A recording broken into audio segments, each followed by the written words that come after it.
شادی میں اکثر و بیشتر لڑکیوں کی مرضی کا کوئی خیال نہیں کیا جاتا. یہ ظلم ہے جو ہم کر رہے ہیں. لڑکی کی مرضی کے بغیر، اس کے اذن کے بغیر، اس کی اجازت کے بغیر کوئی شادی نہیں ہو سکتی. زبردستی وہ بھیڑ بکریاں نہیں ہے کہ جس کے ہاتھ چاہا آپ نے بیچ دیا. معاذ اللہ ثم معاذ اللہ ثم معاذ اللہ. یہ ضرور ہے گواری بیٹی ہے تو اس سے صرف آپ نے پوچھا اور وہ خاموش رہی، بس یہ بھی کافی ہے. البتہ یہ کہ اگر کوئی سیبہ ہے جس سے پہلے نکاح ہو گیا تھا، بیوہ ہو گئی، یا پہلے شادی تھی ایک خلا لے لی، طلاق لے لی یا طلاق ہو گئی، اس کو تو کہنا پڑے گا کہ ہاں مجھے کوئی اعتراض نہیں اگر میری فلاں شخص سے شادی کر دی جائے، اس کے بغیر نکاح ہو نہیں سکتا. میرے نزدیک بکارت کا پیشہ جو ہے وہ حرام نہیں ہے. مسئلہ یہی ہے کہ اس میں نہ جھوٹ بولا جائے نہ جھوٹ بلوایا جائے.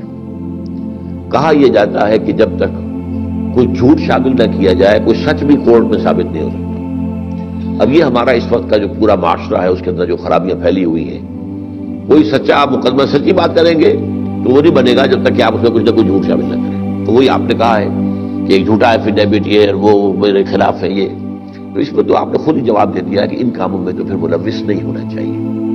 عام مقدمے میں نہیں ہونا چاہیے، کچھ چاہیے کہ اس میں مقدمے میں شامل ہو جائے. البتہ جہاں تک اس کے اندر مسئلہ ہے وہ اس میں اختلاف ہے.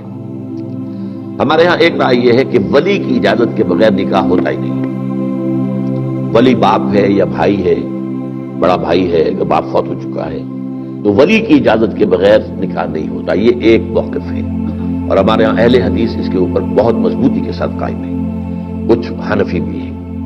لیکن ایک یہ ہے کہ امام ابو حنیفہ کے نزدیک یہ بھی جائز ہے، بغیر ولی کے بھی اجازت ہے کہ ایک عورت جو ہے وہ جب بالغ ہے، عاقل ہے، تو وہ اپنا نکاح کر سکتی ہے خود. لیکن یہ ہے فقہی اختلافات. میں ان چیزوں میں پڑھتا نہیں ہوں، میرا یہ موقف نہیں ہے کہ میں ان میں فیصلہ کروں کون سا صحیح ہے.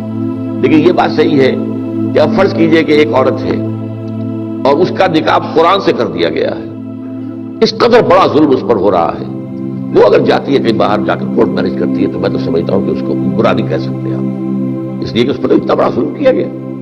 شادی نہیں کرے گی، وہ تو ساری عمر قرآن کی بیوی ہے. لا حول ولا قوت الا باللہ. صرف اس لیے کرتے ہیں کہ ہمیں وراثت کہیں تقسیم کرنی پڑ جائے، کوئی جو ہے ہمارا جو داماد بن کے اب ہماری زمین تک تقسیم نہ کروا دے، وہ نکاح ہو رہا. تو اب یہ عورت بیٹھی رہے ساری عمر اور شادی نہ کرے. اس حوالے سے اب نارمل حالات کے اندر اس طرح کا میری معلومات کی حد تک یہ ہے کہ امام ابو حنیفہ اجازت دیتے ہیں، لیکن یہ ہے کہ عام طور پر ولی کی اجازت کو ضروری سمجھا جاتا ہے.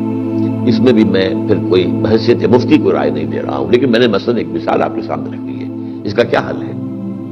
ایک ایسی عورت اگر جو ہے وہ اپنے گھر سے جاتی ہے، کہ نکل جاتی ہے، جا کے کہیں اپنی شادی کر لیتی ہے، تو کیا یہ چیز بری ہے؟ واللہ اعلم.